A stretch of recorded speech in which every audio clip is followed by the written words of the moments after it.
జిల్లా గుంతకల్లిలో టీడీపీ కార్యాలయం వద్ద ఉద్రిక్తత నెలకొంది.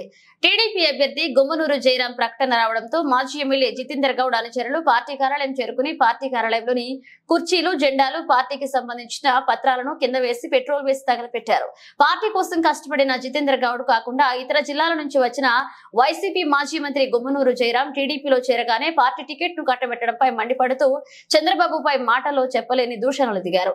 పార్టీకి వ్యతిరేకంగా నినాదాలు చేశారు. ముందుగా మాజీ ఎమ్మెల్యే జితేందర్ గౌడ్ క్యాంపు కార్యాలయం నుంచి పార్టీ కార్యకర్తలు, నాయకులు ఆవేశంతో పార్టీ జెండాలను, చంద్రబాబు చేసిన పథకాల గురించి తయారు చేసిన జాబితాను కింద వేసి పెట్రోల్ పోసి నిప్పంటించారు. అక్కడి నుంచి పార్టీ కార్యాలయం చేరుకుని ప్రధాన రహదారిపై బీభత్సం సృష్టించారు.